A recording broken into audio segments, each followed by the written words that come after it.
Ndabaramukije bakunzi mugiye kudukurikirana mu kiganiro ntimusimbwe n'umutima. Ni ikiganiro kigarukana ivyizigiro n'akanyamuneza kubabitakaje bagasubira kuba bazima muri Kristu Yezu. Mugitegurirwa n'ikigo ca Diyoseze Nkuru ya Bujumbura cyo kumenyesha amakuru CEDICOM.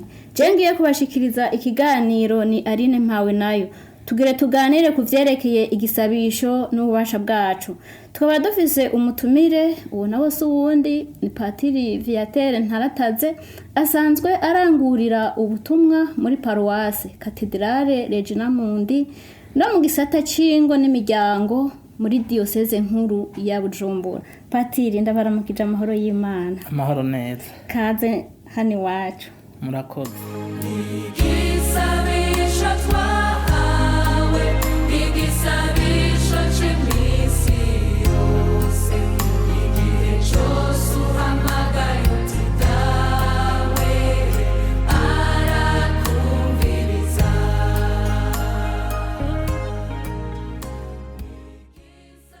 Nkuko rero mwavyumvise tugiye kuganira ku vyerekeye igisabisho n'ububasha bwacu. Mbega Pati, mwotubwira ububasha igisabisho gifise? Murakoze. Igisabisho cose umuntu avuga kivuye ku mutima cama gifise ububasha kandi ububasha buhambaye rwose. Igisabisho mva mutima kimeze gute? Igisabisho mva mutima ni igisabisho iyo uriko urakivuga wumva ko utari wenyene uri kumwe n'Imana. Aho wumva ko uriko uravuga Imana yumva. Ico gisabisho rero kimeze nk'umuntu ariko arafungura. Iyo uriko urakigira usa n'umuntu ariko arafungura, iyo ufunguye uraronka ubuzima. Naco uriko arakigira ico gisabisho mva mutima arumva ko ariko arafungura, araronka ubuzima. Ikindi igisabisho mva mutima ni igisabisho kivuye ku rukundo, urukundo rwipfuza Imana kandi rukeneye Imana. Igisabisho umuntu agira atagahato, aho ayaga n'Imana, umuntu ayaga n'Imana nk'umuvyeyi, nk'ikibondo kiko kiyaga n'umuvyeyi wacu. Gutyo rero ukakivuga utekanye, ukakigira atabwoba, ukakivuga atamazinda, atagahinda, ukakivuga wumva ko kiriko kirashika kuwo uriko urakiroreshako. Muri ico gihe rero haca haba kakayago k'umuntu n'Imana. Hakaba ico kiyago Imana ikavuga ukayumva, nawe ukavuga ikakumva, ikakwishura ukumva inyinshi guhaye, wayibwira nayo ukumva yuko wayihaye, wayishikiye wayibwiye by'ukuri. Gutyo rero haca haba ico no kwita mu gifaransa connection, haca haba bwa bunywanyi. Ubwo bunywanyi rero umaze kuba niho uca wumva by'ukuri yuko utari wenyene, ata wundi muntu wumva iruhande, atakindi kintu wumva iruhande atari Imana. Iyo rero uriko uragira ico gisabisho ukumva uri kumwe n'ikindi kintu atari Imana, ukumva uri kumwe n'ibindi bintu, muri ico gihe ico gisabisho si mva mutima. Kuko igisabisho mva mutima naho wumva ko ata wundi muntu ahari atari Imana. Muri ico kiringo rero bimeze gutyo, ikiyago kiraheza kikazana icamo, ukigize akagira ubuzima kandi n'Imana ikanezerwa. Hariho rero abantu benshi ako kayago bakabura, bagasenga ariko ntigere haba ico kintu, ako kayago n'Imana. Bakarinda bahwera ico kiyago batakigize, nukugira inzara idaheze n'inyota idaheze kuko batashikiranye n'Imana. Nico gituma rero muri ico kiringo c'ico gisabisho bisaba yuko citegurirwa. Kiritegurirwa, iyo uciteguriye neza uraheza ugashika kuco ushaka, kuco urondera, inyota igahera. None umuntu yokitegurira gute? Urakoze. Ukwitegura ico gisabisho mva mutima, ca gisabisho by'ukuri kinwanisha n'Imana kivyara ikiyago, biri kwinshi. Ariko naho biri kwinshi hariho ivyo abantu bahurirako. Hariho ivyo abantu bahurirako kuko igisabisho nk'uwitegurira igisabisho cyo kuja mu nkuka ya misa, nk'igisabisho c'imisa sico kimwe n'uwitegurira agasabisho k'urugendo. Byatereka mbaga agasabisho k'iminota 2 urugendo rugende neza. Oya, ariko hariho ibintu ngombwa kugira ngo umuntu yitegure neza muri ico kiyago n'Imana, muri ico gisabisho.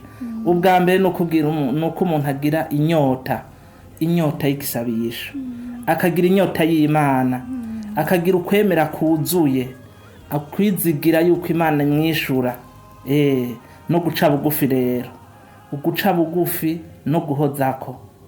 Ubwo guca bugufi ndiko ndabaga guca bugufi ni hahandi ugira uti nje imbere y'uwunsumba, y'uwandemye n'uwungaba, reka mfukame ndamufukamire, kuko burya umuntu atagize ico kintu haraho yibaza agasaba umenga ahubwo ni Imana yomusaba kubera buze kwa guca bugufi.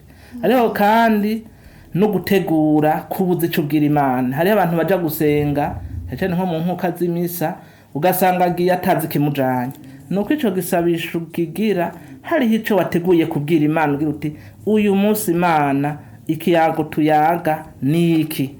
Hama rero no kwitegura ku mutima, kwitegura ku mutima hamwe nawe uvuga uti ndi imbere y'Imana ntishishwa, ndi imbere y'Imana sindayinukira, ndi imbere y'Imana ndahimbagwa. Ariko kandi no ku mubiri hari aho ugenda ahantu ugiye nko mu gasengero ahantu hateguwe neza ukitegura ku mubiri hamwe nyene ugenda ushajije, kuko ubugiye guhura navuze ko igisabisho arakayago ko guhura n'Imana, aho umuntu ahuriye n'Imana. Sinzi wagize ati umweranda yitwa Jerome ni wagira ati mu gifaransa agira ati ugusenga kuja mu gisabisho n'Imana ni être présent devant la présence, nuko uri kumwe n'uwo muntu rero uri kumwe n'Imana, uwo muntu n'Imana, nuko ari ugenda usa neza, ntupfe kuyorora ibintu byose ukamusanga umuntu afise njya mu kanwa mugana harinze kuzimira.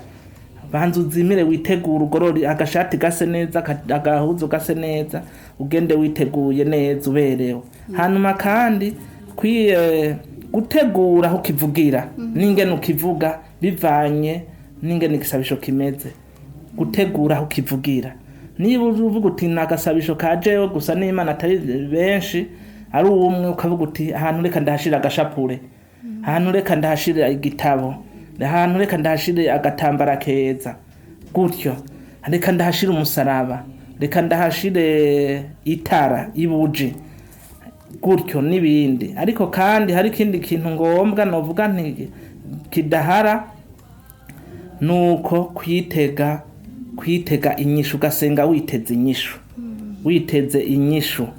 Muri ico kiringo rero uraheza ukavuga uti ivyo rivyo sindiko ndatumwanya, kuko nuko no kwitegura ico ngire si umwanya nta ndazi ko nza kugabana. Tukira aho nyene padi mushaka kutubwira ivyamwa umuntu yamura muri ico gisabisho mva mutima. Urakoze. Ivyamwa umuntu yamura muri ico gisabisho mva mutima ni byinshi cyane. Umuntu ntashobora gusenga gutyo uko navuze ngo Imana ireke kumwishura.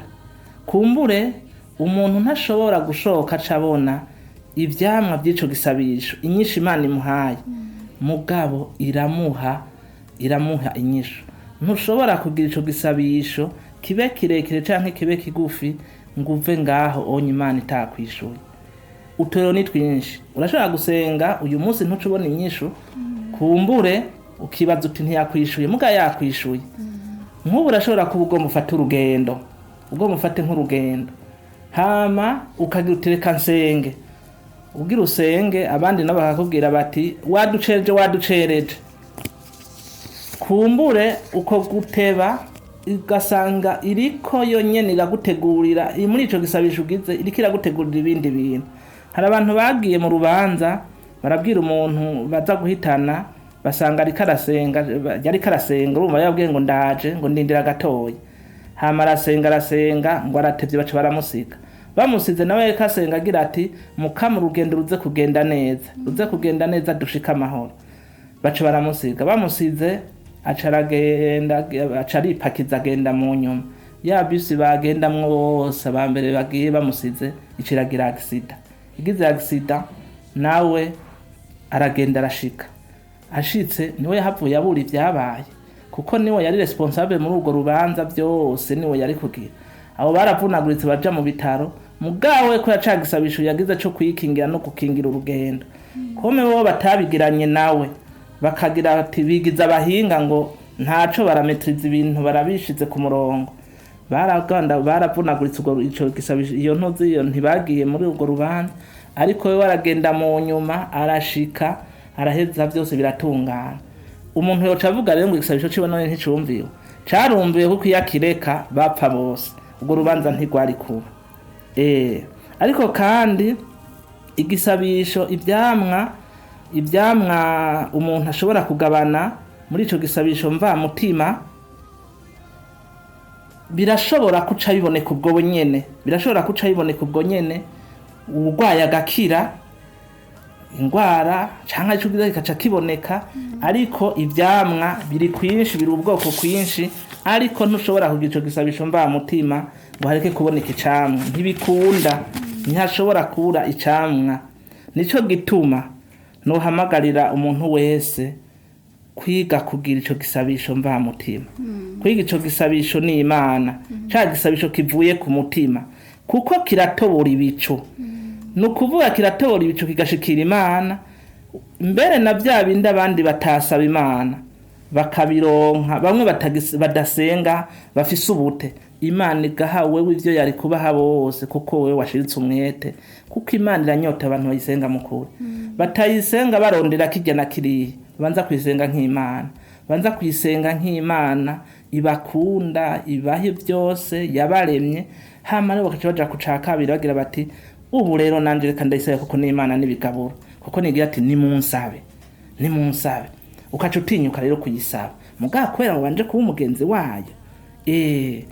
Nukuvuga jewe ndabivuga nk'ubizi, nobaha n'uburorero kujya abatumwa yabakoresha bakakora ibitangaro n'ibindi, je ndamaze kuvyibonera.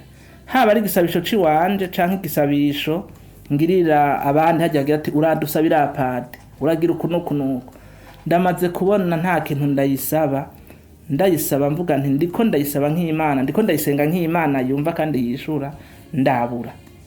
Evida murayisaba kikagwa hakiriye, mugabo cyari kayisaba uyu munsi kazoguhejo, mugabo ndamaze kwibona.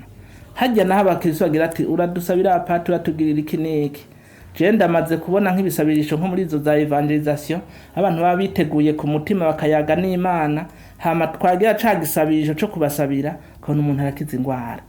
Ndabona umuntu twiganye araba umwigisha aragwara aragorwa, aragera igihe arambwira ati pati urantabara umfashe unsabire. Nca nambwira nti urazoza muri evangelisation izobera muri foyer de charité. Ico gihe araza, ndashitse ndamutegura ingene asenga, ndamubwira nk'ibi ndababwiye, aritegura ku mutima aravuga ati pati niteguye, ubu ndagiye kandi ndumva ko Imana iza kunyishura. Araheza arasenga.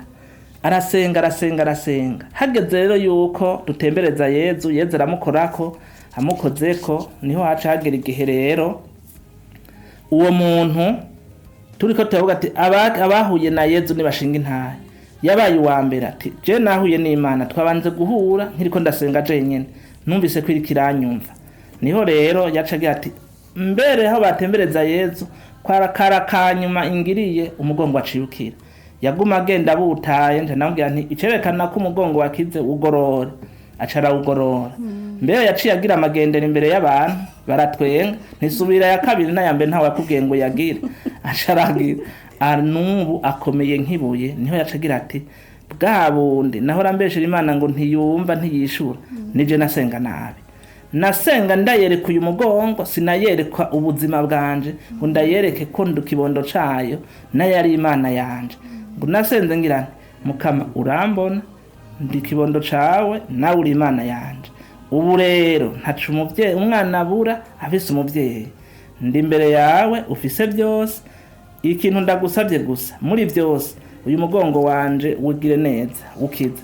Ati yaciye ankiza, ati none ubu ndi muzima. Yaciye asubira ku kazi, ari ku kazi aho yibereye, sinirwa ndahavuga, mugabo we ndazi niyumvira ikiganiro azocagira ati pati wamvuze.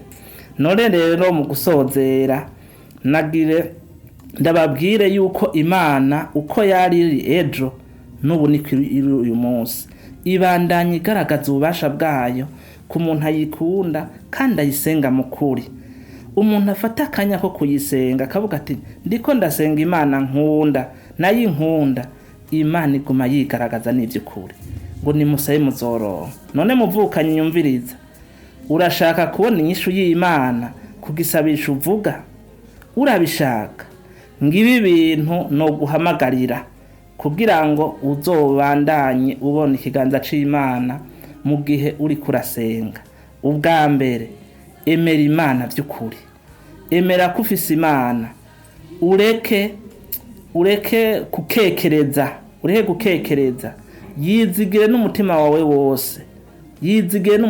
wose, hama rero yisengana ukwemera no kwizigira ko uza kwishura kwigukunda, kandi igihe cyose uyihereza igisabisho ikumva. Yisenge utadondagura ibisabisho. Hari abantu basenga badondagura igisabisho mva mutima, sukudondagura. Hari abantu bavuga ibisabisho mugabo badasenga, akavuga ishapule 5 6 akaja mu misa, akaja mu bintu byinshi atigeze asenga, yishinza dondagura ibisabisho. Wamubaza uti none ko yeje kuvuga mwaramutse Mariya 10, burya wumvise ico wavuze? Wumvise ko mwayaze na Bikira Mariya? Wavuze ngo dawe watwese, wumvise ko dawe yavyumvise?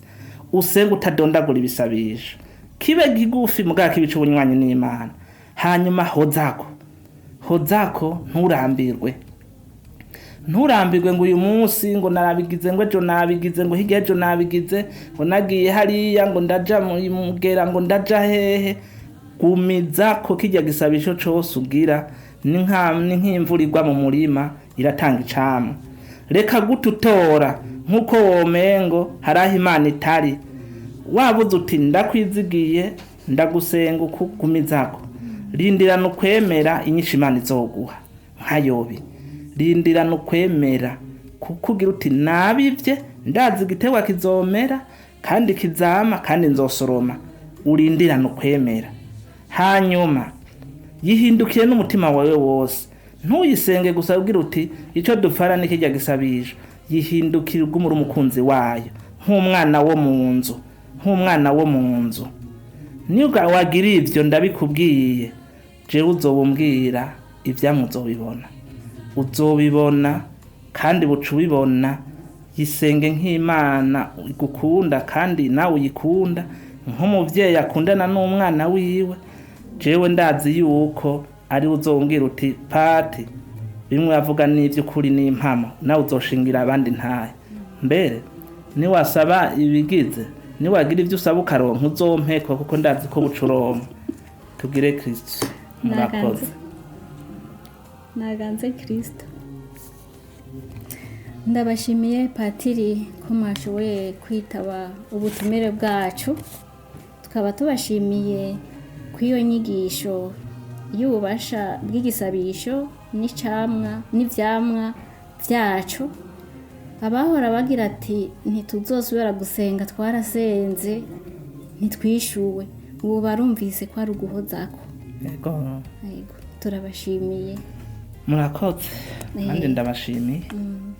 Ndashimiye na mwebwe mwariko murakurikirana ikiganiro cacu.